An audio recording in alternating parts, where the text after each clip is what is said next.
Matamdo nungsibi matamdo punsigi ahanba yening chunglakpa oibana lupkhibani aiso nungsi ipakduda asomna wana leini khanglamlaba laptho amgani aisho nangi nafamdagi mental hospital ni hospital adugi manung hanjilaga leiba room amada nupa pakhang macha ama mayam changduna fana balaknari ai chatki ai buthado ima nang kai lege nang lao ai lo bula obaima asi haiduna kana lauduna mabu fariba sing adudagi nanthoknaba hotnari muklamba ado chap amuk lepkre aduga hikna mukablei hina madu yam nungsibani aduga madi phattabi oirami mana taw haiba khuding tawrubana hai ngasidi wari ai wade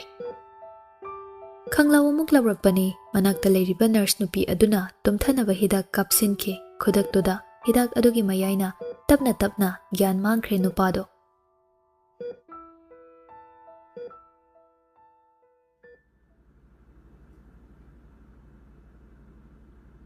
apik pakka yot machay sausinduna thong panba aduda tumina chik muk lauda asiba amagum tariba nupado ubada mama mapa oiba ani dudi khangba ngamda mapi sinthaduna machagi phibam kairaba sakfamdu yengli ngahak leibaga nupa ado makeup thoglakle asum koini yenglakpada ure mama mapa ani na leplibado nokfet tawi nupa ado ima baba aina ba pharaga noigi nanak tong laki ko laktoini ichana na ba pharaga imana ne ichagi apamba khai loina tawbini ichana ba thuna pharo imagi yai ima aidi ngak leibuga mugyan taraklar angawo onduna leirani ima baba ichan noi lei haiba khangar ima aigi phibam se ai isa khangji adubu gyan tana ba hotna bada yam wai ai ngamte mama oi bidudi wangang bangamda tumin kaptuna leikre ichana ba phana ba kanna mayam changdana hotna andori bane ban nupa adu mamitagi mapi taduna mapa oiba mahakta nokfet tawna yengje aduga hoi baba adudi ipa khoi muk chaluki phajana leyu koi pagi yai nupa ado mamit tapi ira chinbada minok tamduna mana hipliba phamung adugi nakanda punsiliba makhutuna yamna wana mama mapa anida makhut haire bye tawbagi mawongni mama oibidugi thamoidi machet tare mikuptuda machagi awaba khangba potlum puba minok amadi harau mana angang oiringaida school chatpa matamda mama mangonda bye haiduna nokmi hairamba makhut adumakna ngasidi wakhal tadraba miyoi singi leifam aduda yotna khachinba mafam adudagi makhut hairakle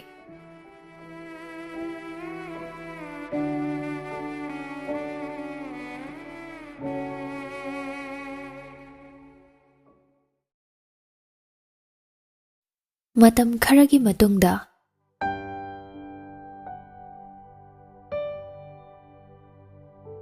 yaipuba class chatnabagidamak thoklei ima ai chaluki thabak tawduna sumangda leiramba mamado onthoraktuna yenglakpani machagi saktam ubada mama oibido nokfet tawre white t-shirt black jeans white sports shoes aduga gold machugi wristwatch ama masata nantananli samsusit nana nupa mana kai yai phajana chatluko ngausinaba thabaka tawlakan nasatang niko mangjadoise hoima ai gyan yam darida adumba kaisu dawroi jojo kaka chawbana ne thenaba ngaiduna leirabani asi haiduna changsilaga manam nambi chaluki geima asi hairaga mabu thendok thinjin tawriba magi kaka chawbaga loinana class yawa chatkre excellence coaching institute class loireduna mahi thoknarakle yaipuba su thorakle adubo magi kaka chawbadi la amdre yaipuba nakanamada liptuna ngairi tanjaduda mamanaba ama changaktuna bhai nangna hujik phau class thendok thinjin mi chenai sibugai gino gari ga thoba haitriboba 12 loira kansida adoina teda vai sum khutloi da baini hai baidi yam chamna hairakpani oh adudi ai mu haidokragi nga ngai hu ko bai hoi bai ꯂꯩꯍꯧꯔꯒꯦ ꯅꯨꯄꯥꯗꯨ ꯁꯨꯃꯥꯡꯒꯤ ꯒꯥꯔꯤꯗꯨ ꯊꯧꯗꯨꯅ ꯆꯠꯈ꯭ꯔꯦ ꯌꯥꯏꯄꯨꯕ ꯍꯥꯏꯐꯦꯠ ꯆꯤꯡꯂꯒ ꯅꯣꯛꯂꯦ ꯃꯥ ꯇꯁꯦꯡꯅ ꯅꯣꯛꯅꯤꯡꯂꯦ ꯅꯨꯄꯥꯗꯨꯅ ꯃꯥꯕꯨ ꯌꯥꯝ ꯏꯅꯣꯁꯦꯟ ꯃꯥꯅ ꯍꯥꯏꯔꯝꯕ ꯑꯗꯨꯗ ꯃꯆꯤꯟꯗ ꯇꯞꯅ ꯑꯁꯨꯝꯅ ꯁꯣꯜꯂꯦ ꯅꯣꯏꯅ ꯈꯜꯂꯤꯗꯨꯒ ꯑꯩꯅ ꯑꯣꯏꯔꯤꯁꯤꯒꯗꯤ ꯌꯥꯝ ꯊꯤꯅ ꯈꯦꯠꯅꯔꯦꯗ ꯏꯇꯥꯎ ꯅꯨꯡꯁꯤꯕ ꯃꯌꯥꯝ ꯑꯩꯒ ꯂꯣꯏꯅꯕ ꯀꯨꯏꯗ꯭ꯔꯤꯕ ꯅꯣꯏꯅꯗꯤ ꯈꯪꯉꯣꯏꯀꯣ ꯑꯩ ꯀꯔꯝꯕ ꯃꯤ ꯑꯣꯏꯔꯝꯒꯦ ꯍꯥꯏꯕꯁꯦ ꯉꯥꯏꯍꯥꯛ ꯂꯩꯔꯒ ꯃꯥꯁꯨ ꯂꯧꯕ ꯂꯥꯛꯂꯦ ꯒꯥꯔꯤꯗꯨ ꯍꯦꯛ ꯈꯥꯝꯃꯕ ꯃꯇꯨꯡ ꯁꯠ-ꯁꯠ ꯀꯥꯈꯠꯂꯦ ꯕꯨꯡꯉꯣ ꯉꯁꯤꯁꯦ ꯀꯀꯥꯗꯨ ꯊꯕꯛ ꯑꯃ ꯂꯩꯕꯒꯤ ꯆꯠꯂꯨꯕꯅꯤ ꯑꯗꯨꯗ ꯊꯦꯡꯗꯣꯛꯈ꯭ꯔꯦ ꯁꯥꯎꯅꯨꯀꯣ ꯁꯥꯎꯗꯦꯗ ꯀꯀꯥ ꯀꯩꯒꯤ ꯁꯥꯎꯗꯣꯏꯅꯣ ꯉꯥꯏꯕ ꯋꯥꯕ꯭ꯔꯅꯦ ꯏꯆꯥꯕꯣ ꯋꯥꯗꯦꯗ ꯀꯀꯥ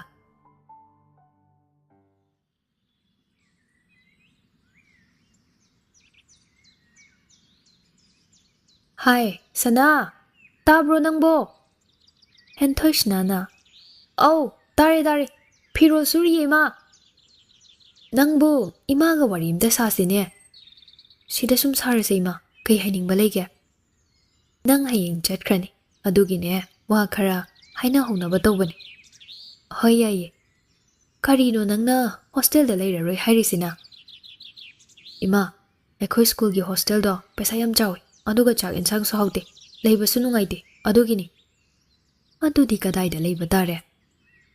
ꯏꯃꯥꯟꯅꯕꯤ ꯌꯥꯏꯐꯔꯦꯝꯕꯤꯅ ꯑꯃ ꯂꯩꯕꯗꯣ ꯑꯗꯨꯒꯤ ꯃꯌꯨꯝꯗ ꯑꯩꯅ ꯅꯍꯥꯟꯅ ꯍꯥꯏꯈ꯭ꯔꯗꯨꯕꯨ ꯏꯃꯥꯁꯤꯗꯤ ꯑꯣ ꯅꯨꯡꯁꯤꯕꯅꯤꯅꯦ ꯏꯆꯥꯗꯣ ꯏꯃꯨꯡꯗꯣ ꯐꯩ ꯐꯠꯇꯦꯗꯤ ꯈꯪꯉꯕꯣ ꯅꯪꯕꯣ ꯃꯃꯥꯒ ꯃꯄꯥꯒꯅꯦ ꯑꯦꯛꯇꯤꯚ ꯁꯔꯚꯤꯁꯇ ꯂꯩ ꯍꯥꯏꯕꯅꯤ ꯄꯣꯁꯁꯨ ꯑꯗꯨꯝ ꯆꯥꯎꯔꯦꯅ ꯍꯥꯏꯅꯩꯌꯦ ꯃꯣꯏ ꯃꯤ 4 ꯂꯩꯕꯅꯦ ꯌꯨꯝꯗꯨꯗ ꯃꯕꯨꯡ ꯑꯃꯒ ꯃꯤ ꯂꯣꯏ ꯐꯩ ꯍꯥꯏꯅꯩꯌꯦ ꯃꯌꯥꯝꯅꯁꯨ ꯃꯕꯨꯡꯗꯨꯕꯨꯗꯤ ꯈꯪꯗꯦꯀꯣ ꯃꯃꯥ ꯃꯄꯥ ꯐꯕꯅꯤꯅ ꯃꯆꯥꯁꯤꯡꯁꯨ ꯐꯔꯝꯃꯅꯤ ꯐꯔꯦ ꯑꯗꯨꯅ ꯍꯦꯟꯅ ꯑꯗꯨꯒꯅꯦ ꯁ꯭ꯀꯨꯜ ꯍꯜꯂꯛꯑꯒ ꯀꯦꯐꯦ ꯑꯃꯗ ꯄꯥꯔꯠ ꯇꯥꯏꯝ ꯑꯣꯏꯅ ꯊꯕꯛ ꯇꯧꯔꯅꯤ ꯑꯉꯥꯡꯁꯨ ꯅꯠꯇ꯭ꯔꯦ ꯑꯩ ꯏꯁꯥꯅ ꯑꯉꯝꯕ ꯈꯔ ꯍꯣꯠꯅꯒꯦ ꯈꯜꯂꯦ ꯏꯃꯥ ꯌꯥꯒꯗ꯭ꯔꯅꯦ ꯑꯗꯨꯕꯣ ꯅꯪ ꯋꯥꯅꯤꯗ ꯁꯅꯥ ꯋꯥꯔꯣꯏꯌꯦ ꯀꯩꯁꯨ ꯈꯜꯂꯨꯅꯣꯕ ꯏꯃꯥ ꯑꯦꯛꯁꯄꯤꯔꯤꯌꯦꯟꯁ ꯇꯥꯟꯗꯣꯏꯅꯤ ꯁꯨꯝꯕ ꯃꯆꯥ ꯃꯆꯥꯁꯤꯗꯒꯤ ꯑꯗꯨꯒ ꯍꯌꯦꯡꯋꯥꯏ ꯑꯆꯧꯕ ꯃꯤ ꯑꯃ ꯑꯣꯏꯕ ꯉꯝꯅꯕ ꯃꯃꯥ ꯅꯣꯛꯐꯦꯠ ꯇꯧꯏ ꯃꯆꯥꯒꯤ ꯋꯥꯍꯩꯁꯤꯡꯗꯨ ꯇꯥꯕꯗ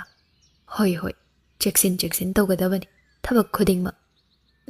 ꯏꯃꯥꯕꯨ ꯍꯣꯁꯄꯤꯇꯥꯜ ꯆꯠꯅꯤ ꯍꯥꯏꯗꯥꯏꯅꯦ ꯍꯩꯃꯥ ꯀꯥꯎꯒꯦꯕꯨ ꯇꯧꯏꯅꯦ ꯑꯩꯒꯤ ꯏꯆꯥ ꯋꯥꯈꯜ ꯇꯥꯗꯕ ꯃꯌꯥꯝꯗꯨꯅꯁꯨ ꯑꯩ ꯂꯥꯛꯄ ꯉꯥꯏꯔꯝꯃꯅꯤ ꯏꯃꯥ ꯊꯕꯛ ꯆꯠꯂꯨꯈꯤꯒꯦ ꯅꯅꯥꯎ ꯅꯨꯄꯥꯗꯣ ꯅꯪ ꯈꯔ ꯁꯦꯟꯅꯔꯝꯃꯨꯀꯣ ꯍꯦꯟꯊꯣꯏꯁꯅꯥ ꯃꯃꯥꯅ ꯉꯥꯡꯗꯨꯅ ꯊꯣꯛꯈꯤꯕꯗꯨ ꯅꯣꯛꯐꯦꯠ ꯇꯧꯗꯨꯅ ꯌꯦꯡꯖꯗꯨꯅ ꯂꯩꯍꯧꯏ ꯃꯥꯅ ꯈꯪꯏ ꯃꯥꯒꯤ ꯃꯃꯥ ꯑꯁꯤ ꯑꯁꯨꯛꯀꯤ ꯃꯇꯤꯛ ꯄꯨꯛꯆꯦꯜ ꯆꯥꯎꯏ ꯍꯣꯁꯄꯤꯇꯥꯜꯗ ꯂꯩꯍꯧꯔꯤꯕ ꯋꯥꯈꯜ ꯇꯥꯗ꯭ꯔꯕꯁꯤꯡ ꯑꯗꯨꯕꯨ ꯃꯃꯥꯅ ꯃꯆꯥꯗ ꯃꯆꯥꯒꯨꯝ ꯂꯣꯏꯅꯕꯤ ꯃꯊꯧ ꯈꯪꯕ ꯅꯔꯁ ꯑꯃꯅꯤ ꯃꯥꯒꯤ ꯃꯃꯥꯁꯤ ꯍꯦꯟꯊꯣꯏꯁꯅꯥꯁꯨ ꯑꯁꯨꯝꯅ ꯐꯤ ꯁꯨꯕ ꯑꯗꯣ ꯃꯈꯥ ꯆꯠꯊꯍꯧꯏ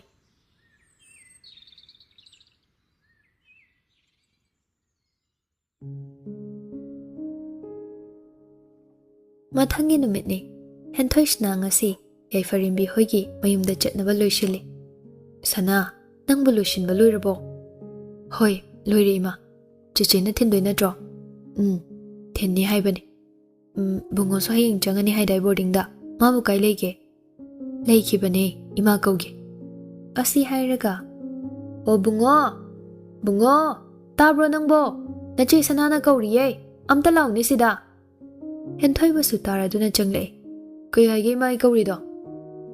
ꯍꯦꯟꯊꯣꯏꯁꯅꯥꯅ ꯕꯨꯡꯉꯣ ꯅꯪ ꯍꯌꯦꯡ ꯆꯪꯉꯅꯤ ꯍꯥꯏꯗꯣ ꯀꯩꯀꯩ ꯑꯋꯥꯠ ꯑꯄꯥ ꯂꯩꯒꯦ ꯀꯩꯁꯨ ꯂꯩꯇꯦꯗ ꯑꯗꯣ ꯆꯦꯝꯆꯥ ꯄꯩꯁꯥ ꯑꯆꯣꯏꯕ ꯈꯔ ꯄꯤꯌꯨ ꯍꯣꯏꯅꯦ ꯑꯗꯨꯕꯨꯗꯤ ꯄꯤꯒꯦ ꯑꯗꯣ ꯀ꯭ꯂꯥꯁ 9 ꯀꯥꯔꯦ ꯀꯥꯏꯅ ꯄꯥꯈꯪ ꯁꯥꯔꯝꯕꯗꯤ ꯌꯥꯔꯣꯏꯀꯣ ꯍꯥꯏꯕꯤꯗꯦ ꯍꯥꯏꯁꯤꯅꯤ ꯊꯦꯡꯅꯕ ꯅꯨꯃꯤꯠꯇꯅꯦ ꯂꯣꯏꯅꯤ ꯈꯪꯉꯨ ꯍꯣꯏꯕ ꯑꯗꯣ ꯄꯩꯁꯥꯗꯣ ꯃꯃꯥꯅ 500 ꯗꯥꯏꯔꯦꯛ ꯄꯤꯔꯛꯏ ꯑꯗꯨ ꯎꯔꯗꯤ ꯏꯃꯥꯟꯅꯕ ꯃꯌꯥꯝꯅ ꯂꯣꯏꯁꯤꯟꯅꯕ ꯄ꯭ꯂꯥꯟ ꯌꯥꯠꯈ꯭ꯔꯅꯤ ꯑꯗꯨꯅ ꯑꯆꯣꯏꯕ ꯈꯔ ꯄꯤꯌꯨꯕ 10 20 500ꯁꯤꯁꯨ ꯀꯥꯏꯊꯣꯛꯑꯒ ꯄꯨꯗꯣꯏꯅꯤ ꯍꯣꯏ ꯁꯤꯡꯒꯤꯅꯦ ꯌꯥꯝꯅ ꯏꯅꯥꯎꯁꯦ ꯈꯔ ꯇꯧꯔꯛꯀꯅꯤꯌꯦ ꯃꯃꯥꯒ ꯍꯦꯟꯊꯣꯏꯁꯅꯥꯒꯗꯤ ꯅꯣꯛꯂꯦ ꯃꯅꯥꯎꯒꯤ ꯃꯇꯧꯗ ꯇꯥꯟꯖꯥꯗꯨꯗ ꯍꯦꯟꯊꯣꯏꯁꯅꯥꯒꯤ ꯃꯈꯨꯔꯥꯒꯤ ꯃꯆꯥꯅꯨꯄꯤ ꯁꯤꯜꯀꯤ ꯆꯪꯂꯛꯏ ꯀꯩꯅꯣ ꯃꯌꯥꯝꯁꯦ ꯌꯥꯝ ꯅꯣꯛꯃꯤꯟꯅꯔꯒ ꯂꯩꯔꯝꯃꯤꯗ ꯌꯥꯝ ꯅꯣꯛꯅꯤꯡꯉꯕ ꯑꯩꯈꯣꯏ ꯕꯨꯡꯉꯣꯁꯦ ꯄꯥꯈꯪ ꯐꯥꯗꯧꯔꯦ ꯄꯩꯁꯥ ꯁꯤꯖꯤꯟꯅꯕꯒ ꯌꯥꯝ ꯍꯩꯔꯕꯅꯤ ꯍꯅꯨ ꯍꯟꯊꯤꯒꯁꯨꯅꯦ ꯈꯔ ꯁꯥꯖꯔꯕꯅꯤ ꯍꯦꯟꯊꯣꯏ ꯄꯨꯡꯗꯨ ꯌꯦꯡꯂꯒ ꯆꯦ ꯄꯨꯡꯁꯨ ꯊꯦꯡꯉꯤ ꯆꯠꯅꯕ ꯇꯧꯔꯁꯤꯔꯥ ꯍꯣꯏ ꯆꯠꯂꯁꯤ ꯂꯥꯛꯑꯣ ꯑꯗꯣ ꯄꯣꯠ ꯆꯩꯗꯤ ꯀꯃꯥꯏ ꯇꯧꯔꯦ ꯑꯩꯅ ꯉꯁꯥꯏ ꯗꯦꯂꯤꯚꯔꯤ ꯇꯧꯍꯟꯈ꯭ꯔꯦ ꯄꯨꯕ ꯋꯥꯗꯅꯕ ꯑꯣ aduna su phareda lao lao henthoi shana mama da onsillaga ima ayung chalukhige hoi hoi phaja phajana chathor bunga cheche chalukhige ngausina nuko hoi che asumna henthoi shna silki ga loinana yaipurim bi hoige lekai yosilakle silki makhoina changlakli ba lekai duda chingna na hangle sana nangna hairi lyrics bu chumbu chumbro hoi chumme che wangai kai thel asang bi gi mayai lekai haibani silki wakhaldana aina khalli se chumamdana ko asi khana khana sumlerak manung changlakle che sigi yumsini khamo o siro hentoishna hoi haiduna gate ado hangtoklaga changle silki so matung oirap changle yaipha hoi yaipha yumsibu mi leibro yaiparimbiga mama sinthanuga thokle yaiphana hai lakti lakpiredana khoisana se hoi lakcharabado bema nang lakpa ngasai dagi khoi yaiphana ngairibani nangbu kanana thilakke aikhoi che mana thile ibe masiro nangi na che hairi se masaka yam phajakreda silki sinthanu da nokta yadaba amagum dandi da khajik nokle ma leiningre panthaduna yumdu kanagi nok khangba maramna tanjadu da yaipuba class chatna ba thorakpani thongjin he kan thorakpa ga ure silki leplibado silki su yaipuba thengnani kibana chatning leiribani adubo thengnarabada ma tumen yaipuba da yengle yaipubana ima ai chaluki asi hairam laga prap chinchat thoki nu pado urakle kuina uge phangkhidraba saktam ama mabu tattana chaina piba saktam ado hai kaino ne yam phingi du bo yai nang bo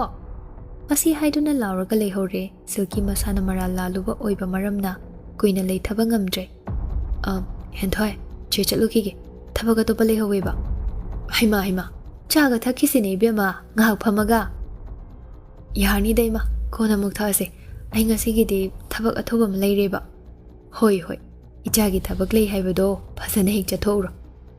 adudi che ai muk lehorage hoi adudi chaluki ge ko asi hairam laga gam thokre somdana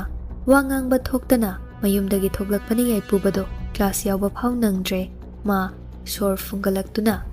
leifam khangsilaktre manakta famliba chingkhai da onsinduna chingkhai tabro bai kai haige bai ai sor sham phungale isa yam nungai tra kamai dodoino bai mina tare mukta ngai ngaktang leikibana fado male nang yam ngamdraba ngamne dobudi thokpadudi thokminase ai sa stable oitreba nangbu magi wakhalama khanjilabo khanjinganu hairaga khandreda bai horen hairaki chingkhai yaipubagi makhut paisilaga tapna nan thabiri wadi ngangnadre anido class loiraba matung yaipubado chingkhaina tawduna chawbada cheksina sinarakle yaipuba gari de hek fambaga sor thabe honduna wana chawbada haire kaka yamdoina chawa gyan tare haibagu makok nomi aduga hoi chalasi chawa yaipubagi fibam du gyan tabana yum tamna gari du thuna thauna ba hone ngaki matung yaipuba yum yauraduna magi kada tuminna pathana ba hone sinthanu pakhatna imagi ai tabro nangbo kamai dorino ima da hayuse ima ai am are sorsi phule sinthanu gyan tare machagi trauma do amuk halakle haiba kashu tawrisi sordo sangna hol aduga ne pathana ba dawsi mama babung da phone toge doctor purak na ba haige yaipuba wangang bangambagi pangal yausilaktre aduna tumina phamungda sor fuina honduna hiple koldana mai pabo ichagi aise trauma do amuk halakla male masa se sor honda wabana loire kamai tawdoino sibo Srinivasna hai mama mabu handak wakhal nungai taba khanba hana dawna mangduna leiba ubro natraga kari tawri haige mabo adugi matam nate ko doctor ongta thuna kongna batawiyo sauna sinthanuna kali harakpani hoi phajana yingsiloi chado ai doctor pura lagi hoi ai chagi phibam se yingba ngamtre khara thobiro ko mai phabo yaipuba mamita tapna pangduna mama bu thirakpani leitrabada wana kaure ima tabro ima Sinthano call to fat kaklaga chinchat tawduna ima tare lai ima lai Yaipuba masana masabo control tawa ngamjada hauna kaplakle ma khangba waba China sing do ningsing yam wana kaple aduga machinda asumna sole ina nang manungsibada karamba pap taksin boina thokpana nang naibu asuk chaba kumsida puthalamliba nangmada moishina nungsirubasina oiro igi rase aya hokim tangdok sing do ningsinglaga hojik sawa China khangduna leibani masida su nangna pendraduna ibanjina chinkai huduna China irisi kaigina mamada makon sinduna ima ayu wari ima aya wari ningamda pirang sintha yengjai mamada so mama oibi masu machagi matau yengba ngamda tumina pirang sintha machagi makokta tapna nan thabiri ichawa bayadesi akhang kallo khangba kandawni haina thawna ha ningamda Mairina chaklaklaba matamda taibang kanana khangduna leiba ngamgani ningamdaba putlum puduna awaba khangliba kana amagi mafamda phawriba China adubo chang onduna yengba yabra China khangliba masa adu khaktana khangbani China adugi China khol